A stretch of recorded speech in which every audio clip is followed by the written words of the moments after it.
ako gagalang mag-isa. Sabi ko kay Louie Boy, sabi ko ang bungad ko, gusto mong lumabas? Sabi niya, bukas na lang, tanghali na. Sabi niya ganon. Oo. Ako na lang maggagala. Hindi ka ba makaantay bukas? Sabi niya. Ako makaantay naman, kaya lang may energy ako right now na lumabas.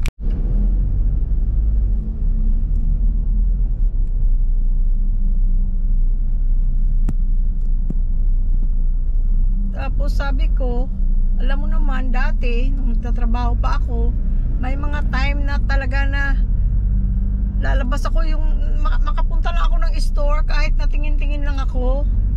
Minsan lang oras ako, tapos pag uwi ko wala akong dala, sabihin niya, ang tagal mo, wala ka nabili.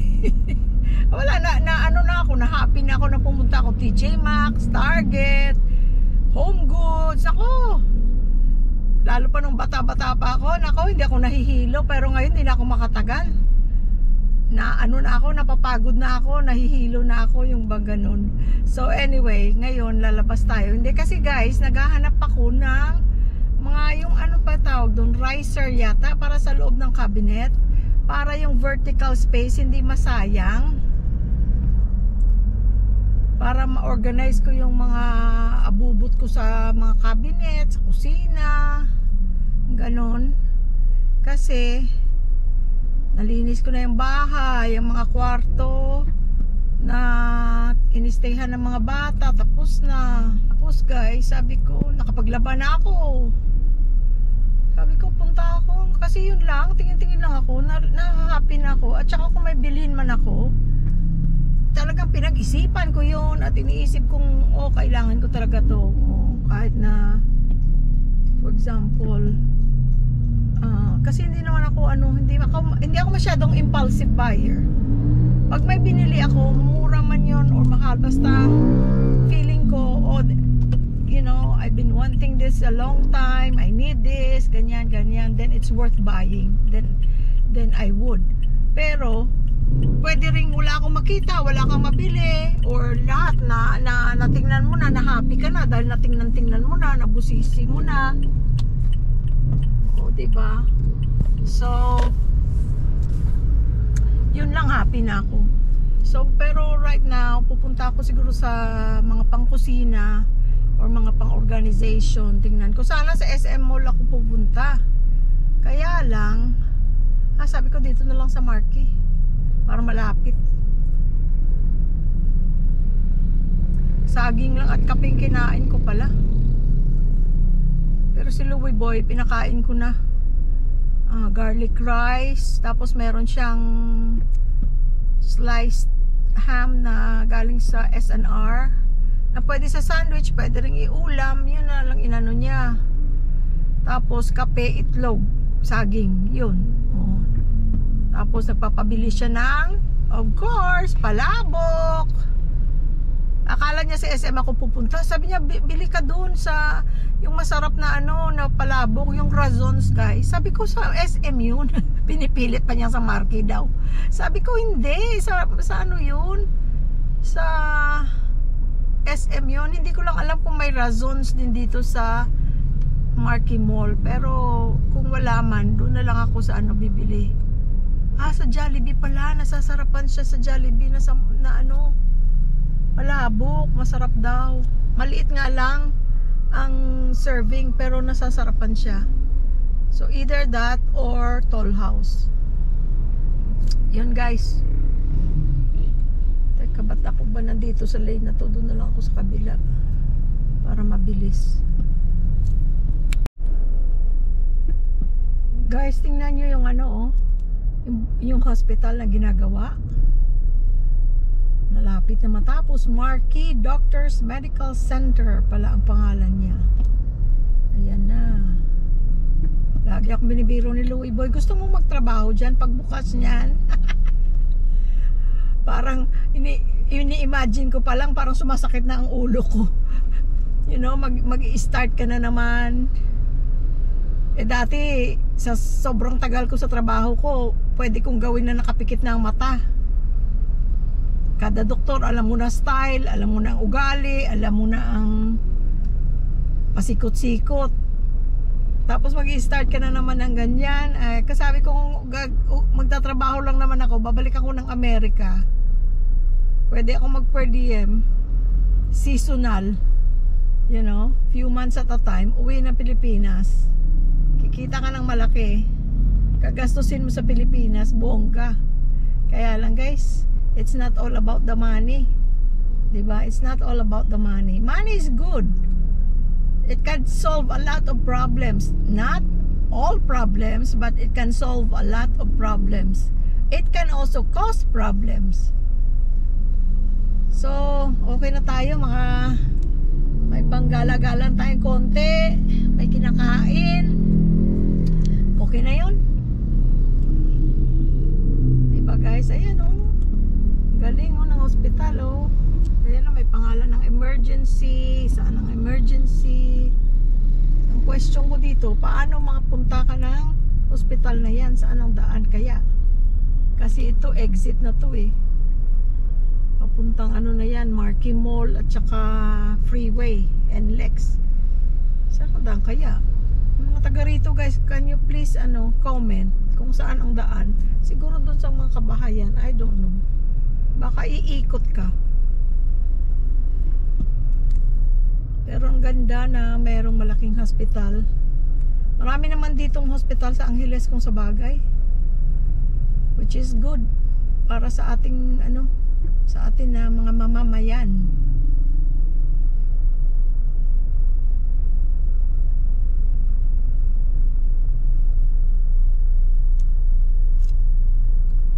Lapit na ako guys sa Marquee Mall. Sana meron akong parking. Yan lang mahirap dyan sa Marquee, mahirap ang parking. Hindi ko pa naman type ang parking dito sa mag-park dito sa Pilipinas. At ang sikip-sikip. At ang laki ng sasakyan. So ayun guys, ang papuntang Freeway and Lex. Ayan ang mall.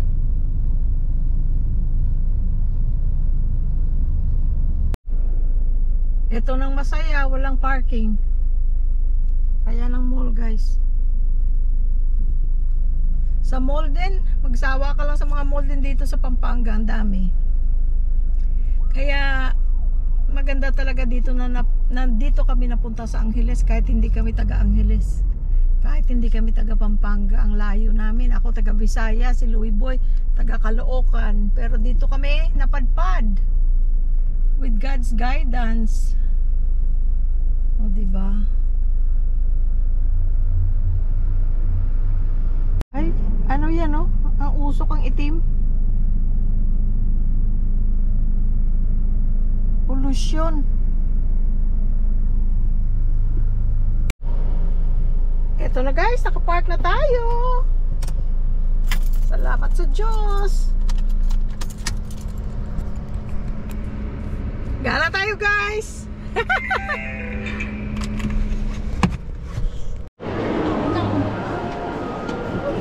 Bayad muna tayo guys ng parking bago tayo gumala para hindi ko makalimutan. Kung hindi, kahit nasa kotse na ako, kailangan pa rin bumalik para mas madaling pag-exit.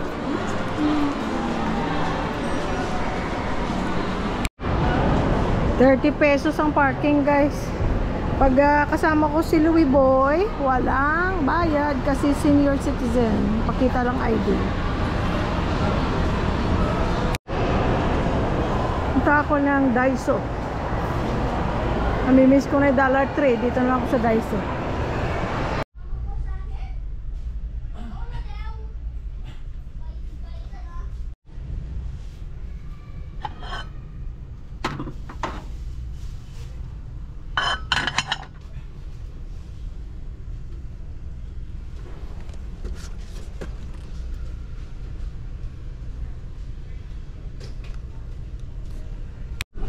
Wala sila ng riser na hinahanap ko. Meron pero maliit.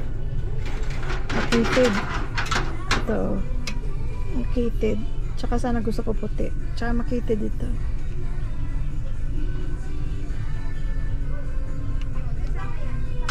So, hinahanap pa tayo guys.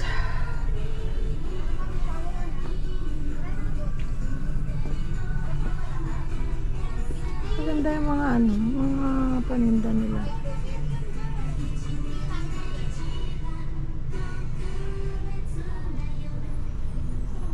Ang cute yung mga ano, pang-organize.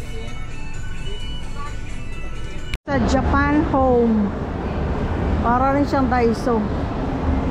Maraming mga maliliit na bagay-bagay para sa bahay.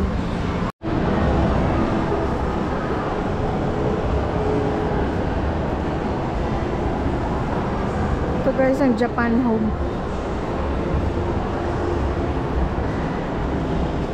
Yan.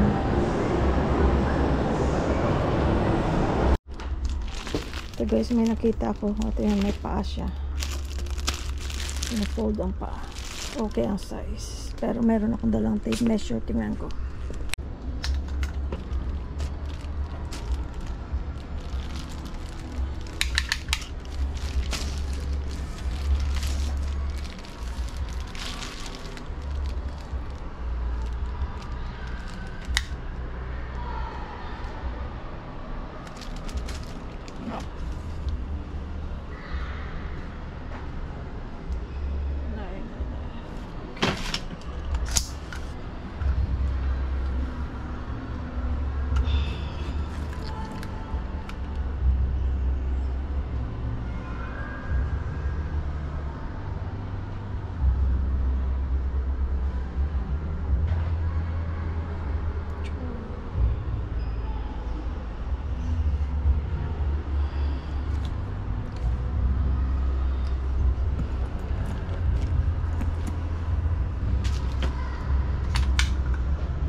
Bilhan natin si Sky.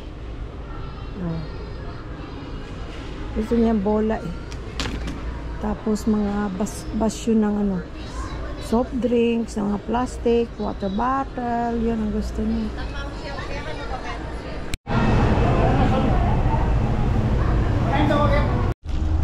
Uwi na tayo guys. Ayun na ating napamili. Tsaka yung take out na food.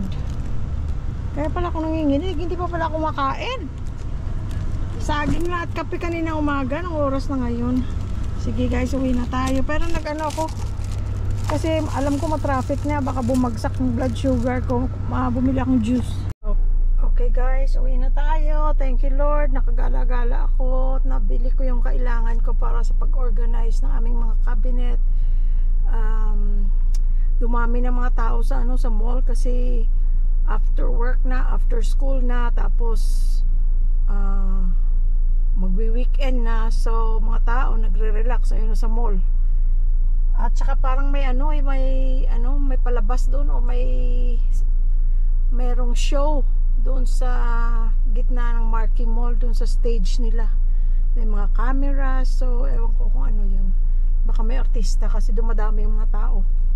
Okay guys, uwi na tayo. Salamat sa pagsama.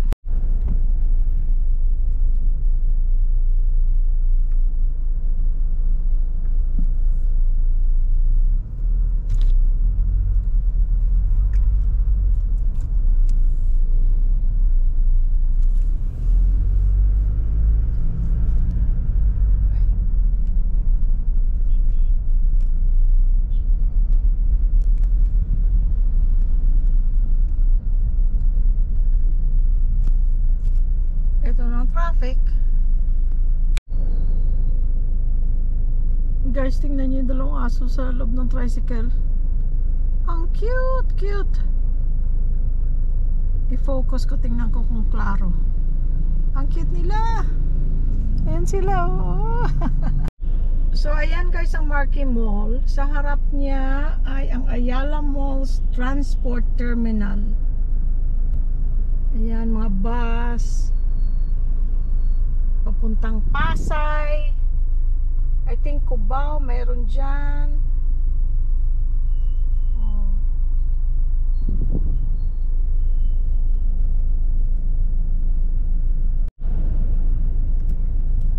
Guys, na traffic. Magkwentuhan na lang tayo guys.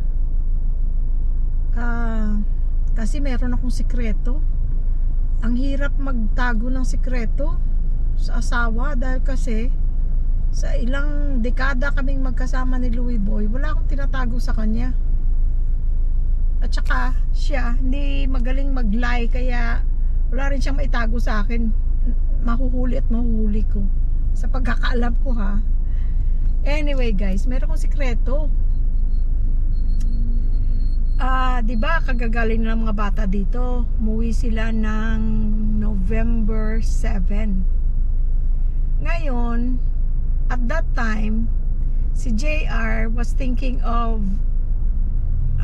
extending his stay. Kasi, kumbaga, free naman sila that time. In a way. Pero si Lilia at si Chris, kailangan nilang umuwi. May si Lilia may trabaho, si Chris or si Angel may mga deadlines na kailangan gawin. Kahit nga nagbabakasyon na sa computer rin lagi gumagawa ng mga music production niya. So anyway, hindi na nangyari na nagstay si JR, pero a few days later nasa Amerika na siya, tumawag. Sabi niya, "Ma'am, you know, I really want to go back." Sabi kong ganon. Dito? Sa Pilipinas? Yeah, sabi niya ganon. Kaya lang, sabi ko, magastos din, ano? Sabi kong ganon, kagagaling mo lang dito.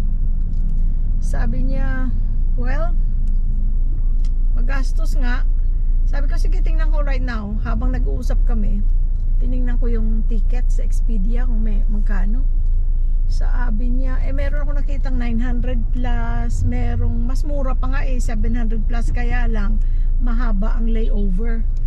Pagka ganun, hindi naman worth it yun pag masyadong mahabang layover. Especially kung nag-iisa ka lang, wala kang kausap. So, merong 800 plus, 900 plus, ganun, depende sa araw. Sabi niya, yeah, magastos nga, kaya lang gusto daw niyang i-surprise ang daddy niya sa birthday nitong December coming. Sabi ko, well, kung iisipin mo, yung ticket mahal, pero kalahati lang yan sa mga binibili mong mga luxury brands na sinusuot mo. Sabi niya, kung sa bagay, sabi ko, well, sabi ko, your dad will be very happy, pati ako, sabi kong ganun. Kung siguraduhin mo muna schedule mo, sabi niya, everything I can do online pag kailangan. Sabi ko, and you talk with your brother, sabi ko, malamang hindi siya makakasama. Sabi niya, hindi siya pwede. Pero, sabi ko, kausapin mo siya para alam niya, kasi syempre yung trabaho nila, sa Dream Ivory, you know, kailangan magkonsulta sila sa isa't isa sa schedule nila. Sabi niya, okay, sabi niya ganun. So, sabi niya, nakausap na daw niya, mas malaki ang posibilidad na hindi daw makaka-uwi si Chris, makakabalik right away. So habang nag-uusap kami guys, ako, ang bilis ko, naghanap ako ng ng petsa. Sabi ko, ganitong date, sabi ko, ano ba? Sabi niya, hindi ako pwedeng mag-Christmas dyan. Ang importante, nandun ako sa birthday ni daddy. Sabi ko, itong ganitong date. Sabi niya, hold on, sabi niya ganun. Tatawagan ko yung friend niya, si Julia, kung pwedeng bantayan yung aso niya. Meron namang, pwede naman siyang may mapag-iwanan na mga dog hotel, Pero ang mamahal, di ba? Tapos ang gastos niya na ng mula August siya, August, September, August, September, part of October, on and off, nasa dog hotel lang aso ni JR. And you know, it adds up, mahal. Sabi niya, teka, tingnan ko muna. Sabi ko, syempre babayaran mo yan, hindi yan free ha. Sabi niya, no. Hindi yan free syempre, pero mas mura kaysa dog hotel. So, habang nag-uusap kami, naka-hold ako. Abay, pumayag yung si Julia. Which si Julia rin ang nag-alaga sa aso ni Lilia at ni Angel nung nandito sila. So, ayun guys. Sabi niya, ganito, ganyan. Sabi ko, itong pamasahe, ganito ang ticket. Tapos nasa computer din siya. Kino-compare namin yung tinitingnan niyang ticket, tinitingnan kong ticket, mga dates. Siyempre, i-adjust mo kung saan ka makakamura. Yung hindi mahaba ang layover, all those things. Tapos tawag dito yung convenience sa kanya, yung schedule. Kaya guys, ang good news, nakabili na siya ng ticket right there and then. Nung nag-uusap kami, bumili, nagpabook. So he is coming by himself. Sabi ko, akala ko tired of airport ka na. Sabi ko kasi, di ba lagi sila nagta-travel because of their work. Sabi ko, akala ko you're tired of airport. Sabi niya, no, I'm okay. Sabi niya ganun. So, ayun, padadating siya. Ngayon, hindi alam ni Louie Boy. Di ba sa kwentuhan, nagkwento pa siya na, sabi daw sa kanya ni JR na, baka uuwi dad, baka uuwi ako, pero don't expect too much kasi baka hindi naman matutuloy. Ayun, matutuloy guys, pero ang Louie Boy hindi alam. Si Percy, sinabihan ko nung nandito siya kasi ang hirap pala nung may sikreto ka na wala kang mapagsabihan. Si Angel alam, si Chris alam niya, si Lilia of course. Si Portia, kapatid ni Percy, kanina nag-usap kami sa text. Ayun, happy siya. Eto na ngayon ang problema guys. Ang dating ni JR guys ay hating gabi. Kasi last time, di ba? The last two times or the two times that they came home, ang dating nila is araw. So sabi ko, wala problema yan. So sunduin ko si JR mag-isa. Tapos kakatok siya dun sa bahay. Pag sundo ko sa kanya, kakatok siya sa bahay. Magugulat ang Louie Boy. Masu-surprise siya. Ay naku guys, ang dating pala ay hating gabi. Ayun pa naman sana ang pang reason ko. Magmomol ako kahit ako lang isa kung tinatamad ka. Pero actually, susunduin ko si JR sa airport. Paano yan? Hating gabi. Anong sasabihin ko? Pupunta ako sa kanto, makikipag-meet up sa boyfriend.